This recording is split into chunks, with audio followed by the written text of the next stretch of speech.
Hello दोस्तों, आप सभी का स्वागत है शिक्षा पॉइंट के यूट्यूब चैनल पर। हम देख रहे हैं बिहार स्पेशल का प्राचीन इतिहास जो बिहार से जो रिलेटेड है। हमने लगभग बहुत से प्रश्न को देख चुके हैं जो एग्ज़ाम की दृष्टि से बिहार के लिए बहुत ही महत्वपूर्ण है। लगभग या 150 या 200 क्वेश्चन हम लोगों ने देख लिए हैं जो बिहार के किसी भी एग्ज़ाम के लिए बहुत ही महत्वपूर्ण प्रश्न है। कहाँ तक हम लोग देखे थे, लगभग यहाँ तक हम लोगों ने देख चुके थे। लगभग 35 प्रश्न या 34 प्रश्न देखे थे। चलिए हम लोग आज देखेंगे 35 से। इससे पहले हम लोगों ने बहुत से प्रश्न देखे हैं। लगभग केवल प्राचीन इतिहास बिहार से लगभग हम लोगों ने 150 या 200 क्वेश्चन देख चुके हैं जो लेक्चर नंबर 1 और लेक्चर नंबर 2 में है। जाकर आप देख सकते हैं जो प्ले लिस्ट में मौजूद है। चलिए आज हम देखेंगे 35 नंबर क्वेश्चन। इससे पहले हमने देख चुके हैं। चलिए देरी ना करते हुए शुरू करते हैं। चलिए देखते हैं पहला प्रश्न क्या कह रहा है। पहला इसमें बोल रहा है प्रश्न, चंद्रगुप्त मौर्य के राजप्रसाद के बारे में किसने कहा है कि यह प्रसाद मानव कृति नहीं है वरन देवों द्वारा निर्मित है? तो यह किसने कहा है? हेनसांग ने कहा है, या फाहियान ने कहा था, या मेगास्थनीज ने कहा है, या चाणक्य ने कहा है? तो इसका सही आंसर होगा ऑप्शन नंबर सी। किसने कहा है? चाणक्य ने कहा है, सॉरी मेगास्थनीज ने कहा है। अगला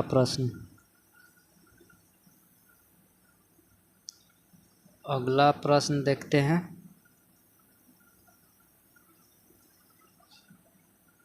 अगला प्रश्न है, किस शासक ने गाया के निकट बराबर की पहाड़ियों में आजीविकों के लिए गुफाओं का निर्माण करवाया था? मतलब किस शासक ने गाया के निकट बराबर की पहाड़ियों में आजीविकों के लिए गुफाओं का निर्माण कराया था? किसने कराया था?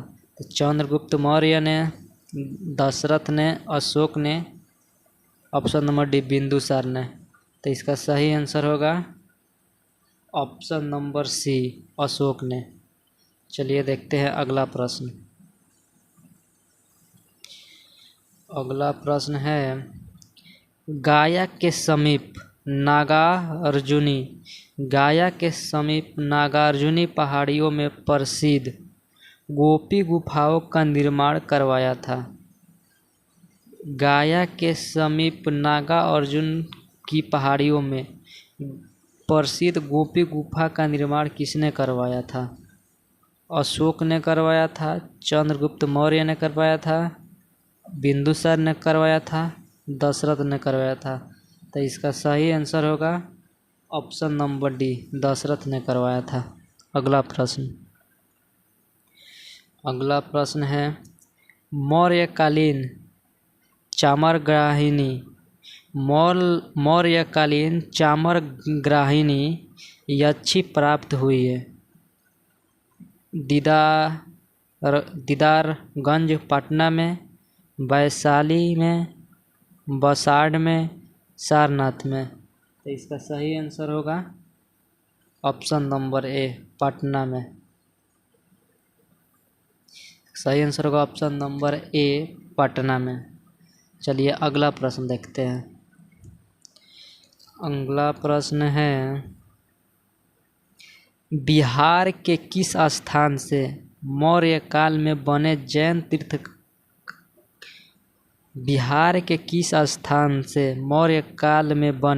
जैन तीर्थंकरों की प्रतिमा प्राप्त हुई है?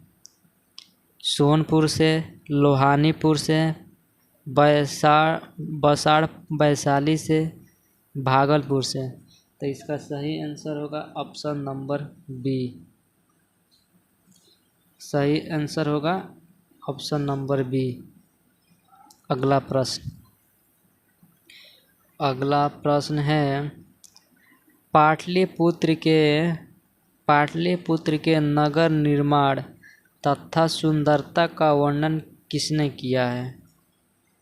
सेलुकस ने किया है, मेगास्थनीज ने किया है, चाणक्य ने किया है, जस्टिन ने किया है। तो इसका सही आंसर होगा ऑप्शन नंबर बी, मेगास्थनीज ने किया है। अगला प्रश्न पाटलिपुत्र को किस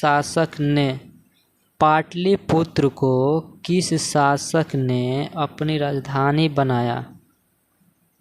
चंद्रगुप्त मौर्य ने, अशोक महान ने, चंद्रगुप्त विक्रमादित्य ने, कनिष्क ने। तो इसका सही आंसर होगा option number A, Chandragupta Maurya ने पाटलिपुत्र को सर्वप्रथम अपनी राजधानी बनाया। अगला प्रश्न है अशोक के शासन काल में बौद्ध सभा किस नगर में आयोजित की गई थी? अशोक के शासन काल में बौद्ध सभा जो थी किस नगर में आयोजित की गई थी? मगध में, पाटलिपुत्र में, समस्तीपुर में या राजगीर में? तो इसका सही आंसर होगा ऑप्शन नंबर बी। कहाँ? पाटलिपुत्र में। अगला प्रश्न है किसके शासन काल में मिस्र के राजा फिलाडेल्फस ने टॉलमी द्वितीय ने डियानीसियस नामक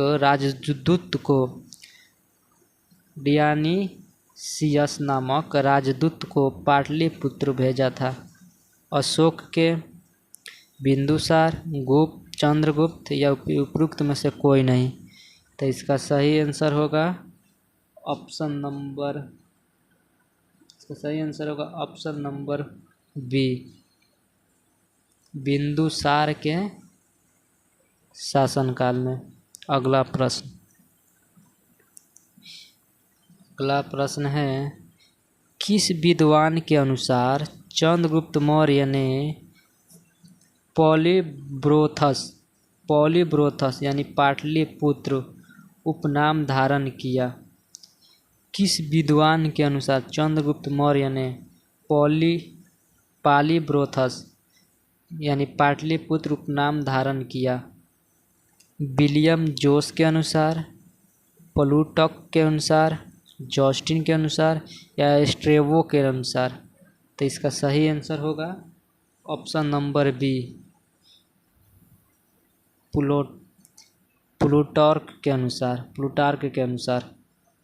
अगला प्रश्न सही आंसर होगा ऑप्शन नंबर बी। इसका सही आंसर होगा ऑप्शन नंबर डी, स्ट्रेबो के अनुसार। अगला प्रश्न है यूनानी दूत डिमाइकिलस का आगमन मगध के किस शासक के दरबार में हुआ था? जो यूनानी राजदूत था डिमाइकिलस मगध के किस शासक के दरबार में उसका आगमन हुआ था? चंद्रगुप्त मौर्य के, बिंदुसार के, अशोक के या बृहद्रथ के? तो इसका सही आंसर होगा ऑप्शन नंबर बी, बिंदुसार के। अगला प्रश्न है केवल वह स्तंभ जिसमें अशोक ने स्वयं को मगध का सम्राट बताया था? केवल वह स्तंभ कौन सा है जिसमें अशोक ने स्वयं को मगध का सम्राट बताया था? यह बीपीएससी 39 में पूछा गया प्रश्न है। मस्की लघु स्तंभ, रूमिन देय स्तंभ, क्वीन स्तंभ, भाब्रू स्तंभ? तो इसका सही आंसर होगा ऑप्शन नंबर डी, भाब्रू स्तंभ। अगला प्रश्न अगला प्रश्न है, बाबर की गुफाओं का उपयोग किसने आश्रय गृह के रूप में किया? किसने आश्रय गृह के रूप में किया? यह बीपीएससी 14 में पूछा गया प्रश्न है। आजीविकों ने, थारुओं ने, जैनों ने, तांत्रिकों ने। इसका सही आंसर होगा ऑप्शन नंबर ए, आजीविकों ने। अगला प्रश्न, अशोक की राजधानी कहाँ थी? पाटलिपुत्र में थी, वाराणसी में थी, सांची में थी या उज्जैनी में थी? तो इसका सही आंसर होगा ऑप्शन नंबर ए, पाटलिपुत्र में थी। अगला प्रश्न, मौर्य काल में पाटलिपुत्र प्रशासन 30 नागरिकों की सभा संचालित करती थी, जो 6 सदस्यों की 6 समितियों में संगठित थी। यह कथन किसका है? चाणक्य का या डिमाकिलिकस का या मेगास्थनीज का या फाहियान का? तो इसका सही आंसर होगा ऑप्शन नंबर सी, मेगास्थनीज का। अगला प्रश्न है, मौर्य प्रशासन के संबंध में कौन सा कथन सही है? मौर्य प्रशासन के संबंध में कौन सा कथन सही है? यह केंद्रित था, करों या बोझ अधिक था, प्रशासन तंत्र कठोर था, उपरोक्त में से सभी? तो इसका सही आंसर होगा ऑप्शन नंबर डी, उपरोक्त में से सभी। यह केंद्रित भी था, करों का बोझ अधिक था, प्रशासन तंत्र कठोर था, इसलिए इसका आंसर होगा उपरोक्त में से सभी। अगला प्रश्न है, अशोक के संबंध में कौन सा कथन सही है? अशोक के संबंध में कौन सा कथन सही है? उसने धम्म विजय की नीति अपनाई, उसने विदेशों से संबंध स्थापित किए, उसने प्रजा हित और कल्याण के उपाय किए, उपरोक्त में से सभी? इसका सही आंसर होगा ऑप्शन नंबर डी। इसका सही आंसर होगा ऑप्शन नंबर डी, उपरोक्त में से सभी। उसने धम्म विजय की नीति अपनाई, उसने विदेशों में संबंध स्थापित किए, उसने प्रजा हित और कल्याण के उपाय किए, इसलिए इसका आंसर होगा ऑप्शन नंबर डी, उपरोक्त में से सभी।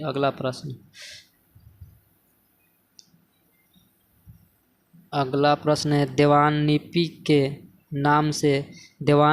के नाम से किस शासक ने अपने आप को संबोधित किया? अजातशत्रु ने, अशोक ने, कालाशोक ने, कनिष्क ने? इसका सही आंसर होगा ऑप्शन नंबर बी, अशोक ने। अगला प्रश्न है, धम्म महामात का कार्य क्या थे? धम्म महामात का कार्य क्या थे? धम्म नीति का क्रियान्वयन, लोगों के बीच दान वितरण, जन कल्याण उपाय, उपरोक्त में से सभी? तो इसका सही आंसर होगा ऑप्शन नंबर डी, उपरोक्त में से सभी। अगला प्रश्न, मौर्यकालीन प्रशासन में राजुका के कार्य थे?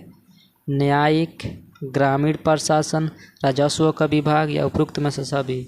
इसका सही आंसर होगा ऑप्शन नंबर डी, उपरोक्त में से सभी। न्यायिक का भी कार्य हुआ था, ग्रामीण प्रशासन भी कार्य थे, राजस्व विभाग में भी कार्यरत थे, इसलिए इसका आंसर होगा ऑप्शन नंबर डी। अगला प्रश्न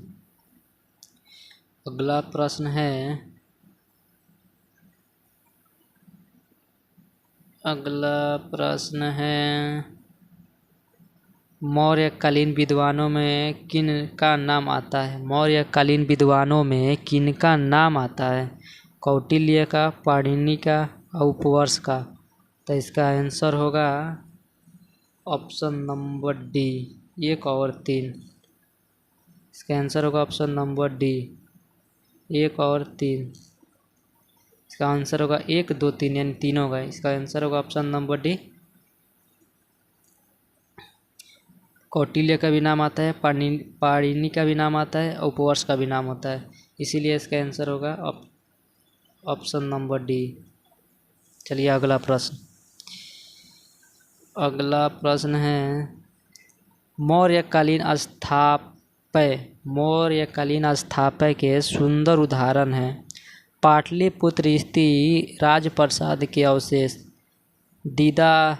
दीदारगंज की याची, दीदारगंज की याची, बाबर की गुफाएं, राजगीर की सोन भंडार गुफा। तो इसका आंसर होगा ऑप्शन नंबर बी। इसका आंसर होगा option number B. Option number B में क्या क्या है? 1, 2 और 3। पाटलिपुत्र, दीदारगंज की अच्छी, बाबर की गुफाएं। इसका आंसर होगा ऑप्शन नंबर बी। अगला प्रश्न, अगला प्रश्न है अशोक की धम्म नीति की जानकारी कहाँ से मिलती है? द्वितीय स्तंभ लेख से, सातवें शिलालेख से, द्वादश शिलालेख से, या उपरोक्त में से सभी? तो इसका सही आंसर होगा ऑप्शन नंबर डी, उपरोक्त में से सभी। द्वितीय शिलालेख से, सातवें शिलालेख से, द्वादश शिलालेख से, इसलिए इसका आंसर होगा ऑप्शन नंबर डी, उपरोक्त में से सभी। अगला प्रश्न, अगला प्रश्न है अशोक के किस अभिलेख में दान और धम्म दान के अंतर को स्पष्ट किया गया है? अशोक के किस अभिलेख में दान और धम्म दान के अंतर को स्पष्ट किया गया है? द्वितीय स्तंभ लेख, सातवें शिलालेख में, नवम शिलालेख में, या द्वादश शिलालेख में? इसका सही आंसर होगा ऑप्शन नंबर सी, नवम शिलालेख में। अगला प्रश्न, अगला प्रश्न है मौर्य साम्राज्य के पतन में, मौर्य साम्राज्य के पतन में कौन सा कारण शामिल नहीं है? मौर्य साम्राज्य के पतन में कौन सा कारण है जो शामिल नहीं है? विदेशी आक्रमण, अयोग्य शासक, आर्थिक संकट, प्रांतीय विद्रोह। तो इसका सही आंसर होगा ऑप्शन नंबर सी, आर्थिक संकट। अगला प्रश्न, अब आगे प्रश्न देखेंगे हम मौर्य उत्तर बिहार से। कहाँ से देखेंगे? मौर्य उत्तर बिहार से।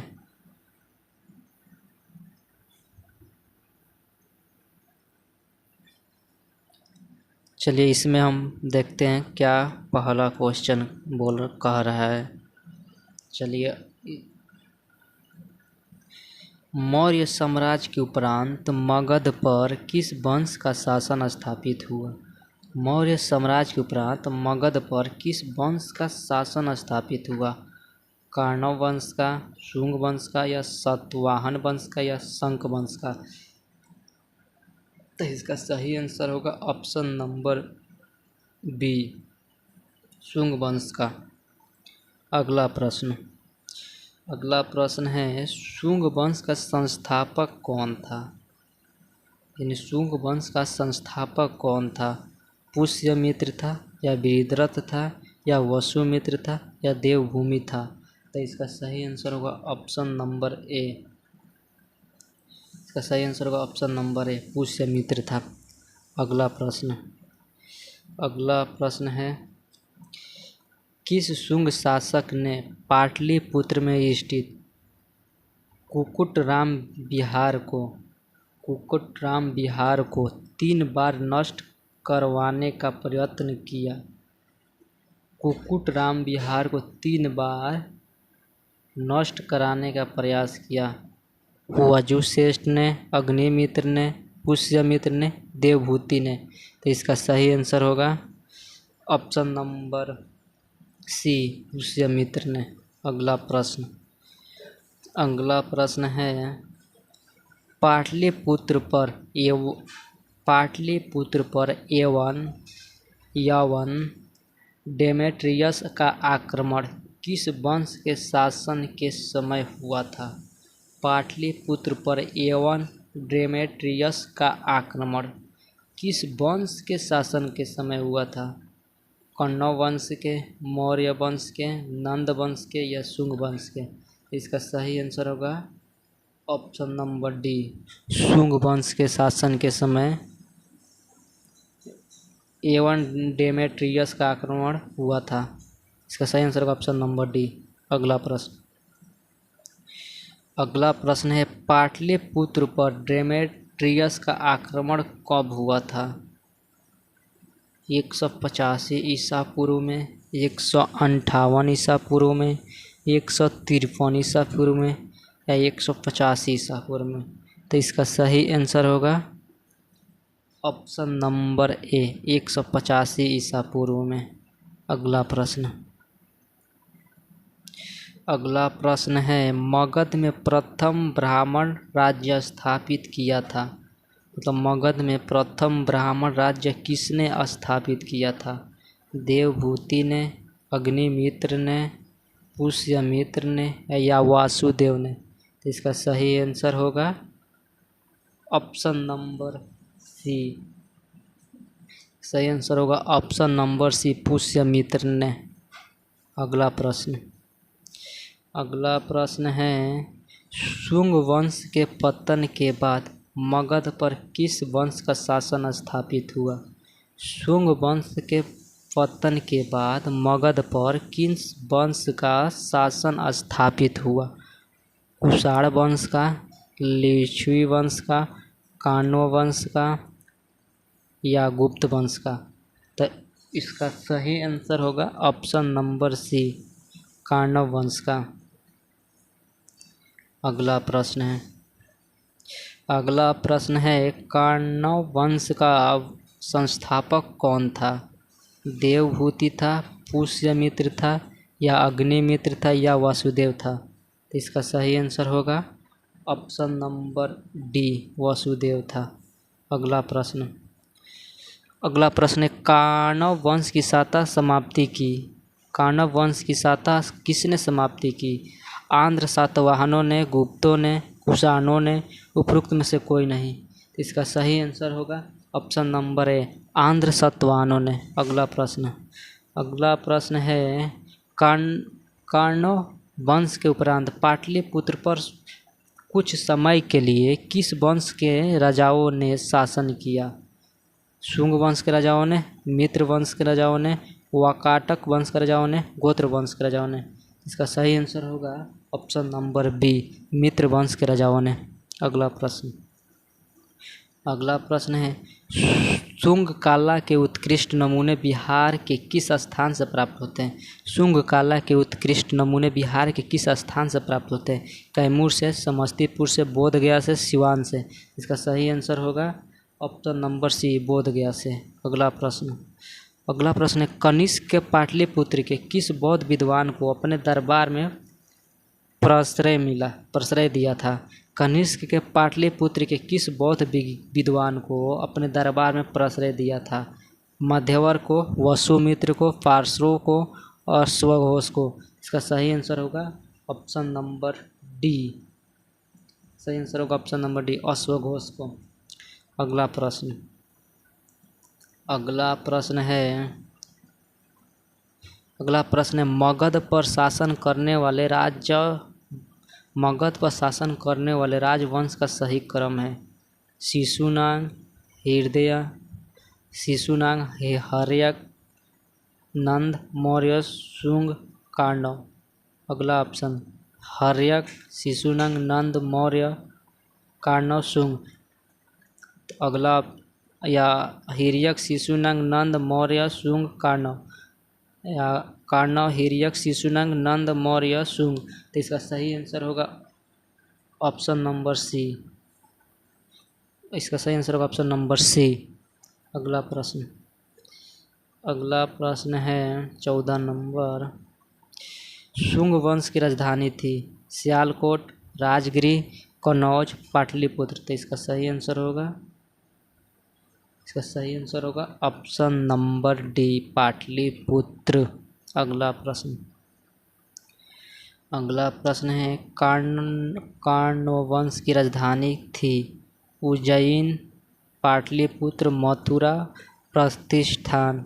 इसका सही आंसर होगा ऑप्शन नंबर बी, पाटलिपुत्र। अगला प्रश्न है, कलिंग शासक खारवेल ने मगध पर आक्रमण किया था पहली शताब्दी ईसा पूर्व के अंत में या दूसरी शताब्दी ईसा पूर्व के अंत में या पहली शताब्दी पहली शताब्दी ईस्वी के अंत में या दूसरी शताब्दी ईस्वी के अंत में। तो इसका सही आंसर होगा ऑप्शन नंबर ए, पहली शताब्दी ईसा पूर्व के अंत में। तो सही आंसर होगा ऑप्शन नंबर ए, पहली शताब्दी की ईसा पूर्व के अंत में। सॉरी इसका सही आंसर होगा ऑप्शन नंबर बी, दूसरी शताब्दी ईसा पूर्व के अंत में। अगला प्रश्न है, कलिंग शासक खारवेल ने मगध पर आक्रमण किया था, यानी कब किया था? पहली शताब्दी ईसा पूर्व के अंत में, दूसरी शताब्दी ईसा पूर्व के अंत में, पहली शताब्दी ईस्वी के अंत में, या उपयुक्त में से कोई नहीं। इसका सही आंसर होगा ऑप्शन नंबर ए, पहली शताब्दी के ईसा पूर्व के अंत में। अगला प्रश्न है कलिंग नरेश खारवेल ने कहाँ से कीमती उपहार प्राप्त किया था? अंग एवं मगध से, विदेह एवं साकय से, अंग एवं विदेह से, उपरोक्त में से कोई नहीं। तो इसका सही आंसर होगा ऑप्शन नंबर ए, अंग एवं मगध से। अगला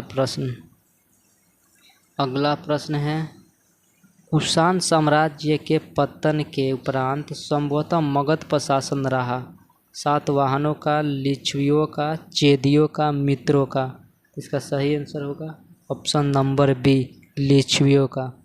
अगला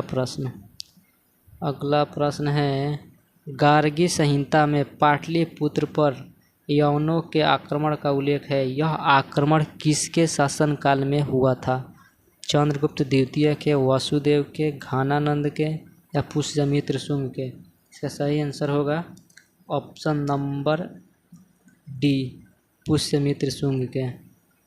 अगला प्रश्न, सुप्रसिद्ध बौद्ध विद्वान अश्वघोष को प्रश्रय देने वाला शासक कौन था? अशोक था, कनिष्क का, हर्षवर्धन था, या देवपाल था? इसका सही आंसर होगा ऑप्शन नंबर बी, कनिष्क था। आशा करते हैं ये वीडियो आपको अच्छी लगी हो तो शेयर और लाइक ज़रूर करें और अपने दोस्तों के पास शेयर ज़रूर करें, क्योंकि इस वीडियो से उसको काफ़ी हेल्प मिल सकती है। जो बिहार के किसी भी एग्ज़ाम की दृष्टि से बहुत ही महत्वपूर्ण प्रश्न है, सभी जो एग्ज़ाम में कई बार पूछे गए प्रश्न भी है और आने वाले भी एग्ज़ाम में पूछे जाने वाले प्रश्न हैं।